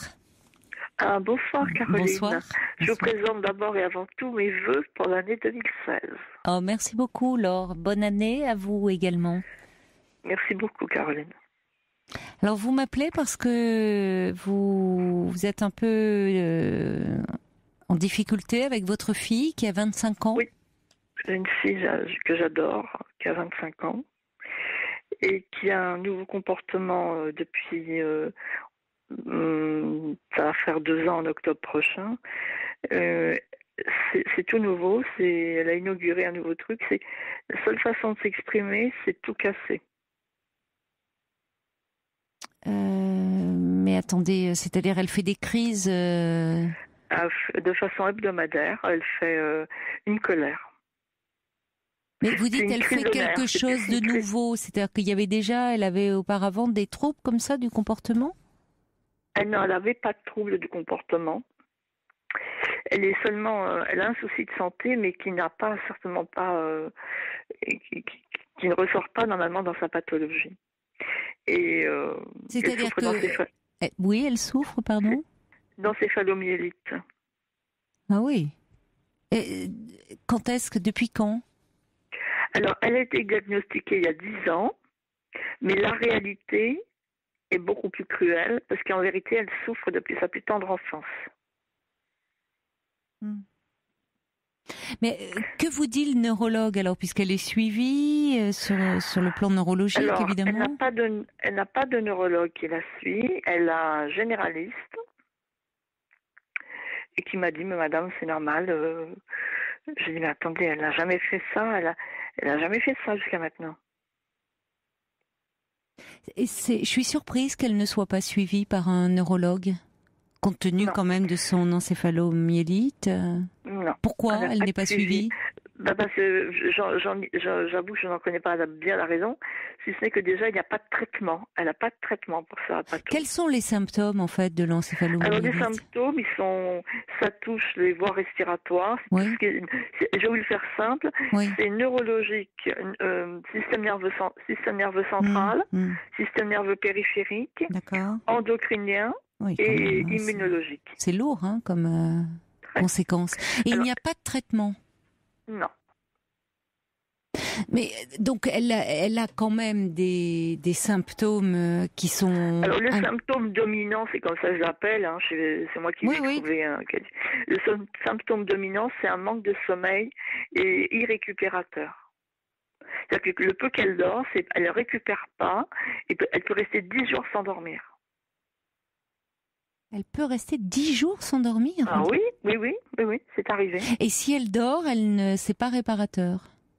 Non. Mais donc ça peut expliquer... Au bout de 10 jours, elle s'écroule. Oui. Mais alors je n'ose plus entamer trop de sujets avec elle. Ce sommeil-là où elle s'écroule, on va dire entre guillemets, qu'elle récupère. On ne sait pas vraiment si elle récupère. Est-ce qu'on peut dire qu'on récupère d'une nuit blanche?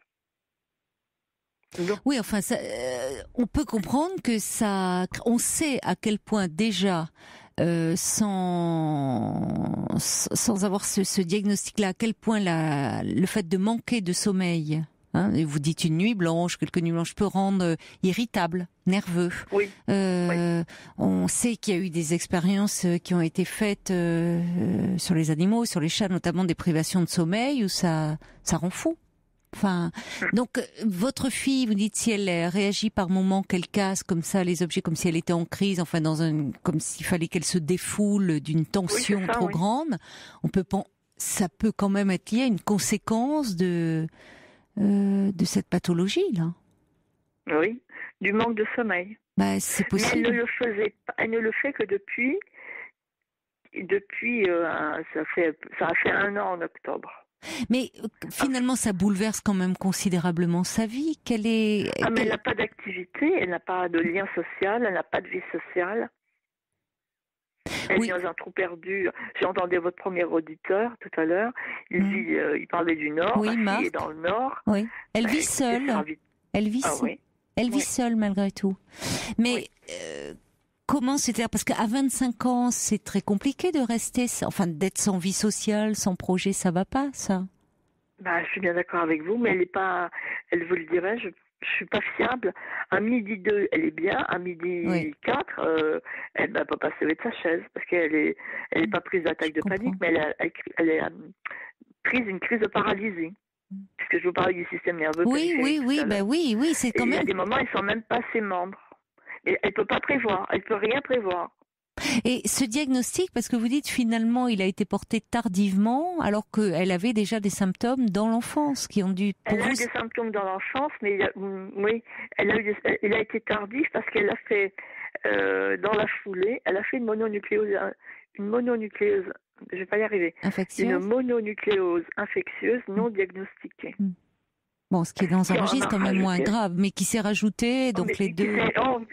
Qui s'est rajouté à son problème. Mais moi, je suis surprise que quand même, compte tenu de ce tableau clinique, elle ne soit suivie que par un médecin traitant. Est-ce qu'il n'y aurait pas quelque chose, est-ce qu'il faudrait pas quand même explorer un peu est-ce qu'il n'y a pas eu depuis des recherches qui peuvent être entreprises? Enfin, c'est quand même mieux de prendre d'avoir plusieurs, pas diagnostics, mais dans la prise en charge, ça serait quand même bien que sur un plan neurologique, elle ait un peu un autre avis, non? Oui, non, mais j'ai fait faire, tant qu'elle était près de moi, on a fait faire tous les examens possibles et imaginables. On a fait les dosages, on a fait les scanners, les IRM, on a tout fait. Elle a été auscultée de la pointe du cheveu jusqu'à l'orteil. Vous êtes dans un grand centre? J'ai pas compris le sens de votre question. Non, est-ce que c'est dans un grand hôpital? Parce que je pense par exemple à la Pitié-Salpêtrière, ils sont connus sur un plan neurologique, ils ont un excellent service, donc. Oui, non, mais on a fait ça vous voyez, on a pris le meilleur de l'hôpital. Il y a des hôpitaux qui sont spécialisés dans telle et telle chose. On est allé là où il y avait toutes les spécialisations. Bon, et qu'est-ce qu'il en est ressorti? Eh bien, il ne ressort que les choses sont ainsi et il n'y a rien d'autre à faire. Parce que rien n'apparaît aux examens. Oui, mais alors, attendez, rien n'apparaît. Une encéphalomyélite, c'est une inflammation de... Mais que ça n'apparaisse pas, moi je ne suis pas médecin, donc je ne peux pas vous répondre sur ce plan-là, que ça n'apparaisse pas, parfois, bon, qu'il n'y en ait plus de traces, mais il n'empêche que le diagnostic a été posé, ils ne le remettent pas en question. Non, il n'est pas remis en question. Donc, dans les conséquences que ça a sur sa vie, c'est quand même les conséquences semblent être très invalidantes, qu'est-ce qu'ils peuvent proposer? Enfin, au regard des cas qu'ils ont déjà pu traiter, où est-ce qu'ils en sont? Vous voyez, c'est ça qui est important pour sa qualité de vie, parce que je trouve que laisser une jeune femme de 25 ans sans projet, c'est quelque chose qui va pas là. Il y a de quoi, c'est normal qu'elle aille pas bien, en plus de ce problème-là. Rien ne m'a été. Oui, mais c'est là où moi ça me laisse dubitative. Je trouve qu'est-ce qui pourrait, au fond, qu'on ne puisse pas guérir les choses, mais qu'est-ce qui fait qu'on pourrait au moins soulager, proposer, vous voyez, il y a peut-être parallèlement des choses qui pourraient un peu compenser. Il y a Rachel qui me dit, j'ai une amie qui a la même maladie, elle a vu un neurologue, elle fait des cures de sommeil, qui dit que ça serait quand même important de se rapprocher. Il y a peut-être des gens qui ont un peu travaillé la question. Enfin, parce que vous ne vivez pas avec elle, si je comprends bien, vous vous inquiétez pour elle parce qu'elle vit seule. Comment ça se fait? Elle n'a pas d'amis, elle n'a pas de vie. Non, mais... elle a plus de, il n'y a plus d'entourage, il n'y a plus personne. Oui, mais ça ne va pas. Moi, sur place, j'ai réussi, Caroline, j'ai réussi à lui faire des contacts. Elle ne sait pas les entretenir. Mais parce qu'elle est trop fatiguée, certainement. Enfin, vous dites si elle se sent, elle peut rien prévoir, elle peut rien entreprendre. C'est une fille qui est intelligente, qui allait avoir son bac littéraire à 15 ans. Hein. Enfin, moi, j'ai un petit peu de mal à penser qu'elle reste. Je ne sais pas dans quel. Je pensais, c'est vrai, à la Pitié-Salpêtrière, parce que je sais qu'ils ont un centre vraiment extrêmement réputé. Ils sont très en pointe pour tous les troubles neurologiques, pour la question du cerveau. Donc, je pense que ça vaudrait le coup quand même d'aller voir un spécialiste. On est passé par la Salpêtrière, mais je ne sais plus pour quelle raison. On a fait tout, je vous dis, il y a tel endroit, là, il y avait le spécialiste du cœur, on est allé au cœur. On a fait les poumons, on a tout fait. Mais vous n'êtes pas allé à la Salpêtrière? Pas pour... Si, on y est allé, mais pas pour le système. Attendez, est-ce que vous pouvez parler un petit peu moins près du combiné, s'il vous plaît? La liaison n'est pas très bonne.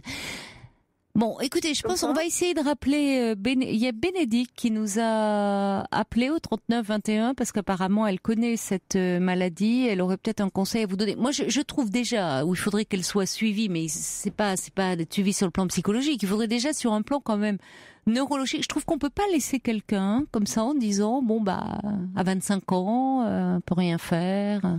Et pourquoi finalement elle est dans cet endroit? Enfin, je ne sais pas comment elle le vit. Quand elle a été diagnostiquée, elle a eu des droits. Je lui ai fait valoir et ouvrir ses droits. Donc elle bénéficie d'une prestation mensuelle. Et elle a voulu prendre son envol. Et ça a été ça n'a pas été. C'est pas moi. Je veux dire, j'ai compris qu'elle voulait prendre son envol. Donc elle est partie dans le sud de la France. Et elle ne supporte pas son organisme ne supporte pas les écarts de température. Oui, oui, voilà, par exemple. À Carcassonne. Oui, il fait très chaud, il y a des moments. Pardon? Oui, il fait très chaud, ou c'est peut-être pas bon pour ce qu'elle a. C'est l'année où il a fait le plus chaud. Donc je l'ai rapatriée en catastrophe. Je lui ai dit, je te mets pas à Paris, parce que Paris elle voulait plus. Alors je lui ai dit, écoute, je te mets dans une région que je connais. Au moins pour son climat, c'est au bord de la mer, c'est dans la Somme. Je l'ai mise dans la Somme. Elle était toute contente, elle était près de la mer, il faisait très beau. Et dans la foulée, elle a attaqué, s'est accrochée il y avait une équipe théâtrale, elle est rentrée dedans. Bon, c'était bien ça. Elle s'est accrochée. Ça, elle a tenu, mais elle m'a dit, maintenant que j'ai fait la saison, j'ai fait 1 an, la saison, j'aimerais me reposer parce que vraiment, on voit sur les photos qu'elle est épuisée. Mais c'est ça, c'est pas étonnant. Vous dites le seul moyen actuellement, elle casse tout, mais elle doit être épuisée, Donc manquer de sommeil, ça. Je vous dis, déjà, une petite dose, ça rend irritable. Donc là, vu ce que vit votre fille, ça doit être vraiment très pénible. C'est ce que dit Brigitte. Enfin, c'est pas étonnant qu'elle casse des affaires. Et peut-être ce que dit l'auditrice qui parlait de cure de sommeil à voir, est-ce que ça peut pas être exploré? Il doit y avoir des pistes. Il y a Bénédicte qui est avec nous. Je la remercie de s'être précipitée sur le 3921. Bonsoir Bénédicte. Oui. Excusez-moi, je suis du genre à me précipiter. Vous avez bien fait, au contraire, je vous remercie vivement. Je me suis précipitée parce que j'ai réagi très violemment, très rapidement, parce que j'étais bien placée pour connaître les problèmes de santé. J'ai que 2 choses à dire. On ne doit pas aller entre les mains. Je vais avoir des procès, mais c'est pas grave. Les généralistes, on ne se fait pas soigner par un généraliste quand on a une maladie aussi importante que cette jeune fille. Moi, ça me paraît surprenant. En médecine interne. Voilà. Mais ça a été fait. J'ai même vu des internistes. Ah bon, très bien. Et alors, d'autre part, à la salpette, oui, excusez-moi madame. Attendez, Laure, est-ce qu'on peut laisser, parce qu'on est à 2 minutes de la fin de l'émission, peut-être écouter Bénédicte. Et à la salpêtrière, il y a les services. Mais vous avez Bruno Dubois. Je le dis, docteur Bruno Dubois, qui pourra bien guider cette personne. Mais non d'une pipe, oublions les généralistes. Il faut se permettre de s'offrir des médecins de médecine interne. Et alors moi, j'en ai un parfait... Les médecins généralistes, attendez, il ne s'agit pas de faire le procès des médecins généralistes. Ils sont très bons pour l'état général. Mais là, face à quelque chose d'une gravité... Moi, j'ai traîné depuis ma naissance. Il a attendu 70 ans pour qu'on comprenne ma maladie à 70 ans, vous comprenez? Donc voilà, par un médecin de médecine interne qui a compris tout de suite. Dans la seconde. Voilà. Oui, je trouve que c'est assez déprimant et désespérant de se dire c'est comme ça, on peut rien faire et ça sera comme ça, surtout que votre fille elle a 25 ans. Mais donc oui, pas d'horizon, c'est pas possible parce qu'entre-temps aussi la recherche avance, on en connaît de plus en plus sur le fonctionnement du cerveau. On connaît très peu de choses encore. on connaît l'origine du problème. On connaît l'origine du nœud. Bon. Oui, mais il faut fouiller avec des gens Oui, compétents. parce que je trouve que c'est déprimant de dire au fond, on pose le diagnostic et puis voilà, c'est comme ça et on peut rien faire. Je vous laisse avec la maman de cette jeune fille. Bah, écoutez, merci en tout cas d'avoir donné cette information. Je suis remontée pour la nuit, moi. Merci Bénédicte, vous êtes bien tonique, vous. Merci beaucoup. Donc, rapprochez-vous quand même, reprenez contact à la Pitié-Salpêtrière. En antenne, on va redonner le nom de ce professeur qui a cité Bénédicte. Bah, ça peut être une piste, il ne faut pas laisser votre fille aussi isolée. Bon courage à vous, Laure. Je vous souhaite une très belle nuit, je vous embrasse, je vous dis à demain. Il est maintenant 1h du matin sur Europe 1 et je vous laisse en compagnie de Jean-Marc Morandini.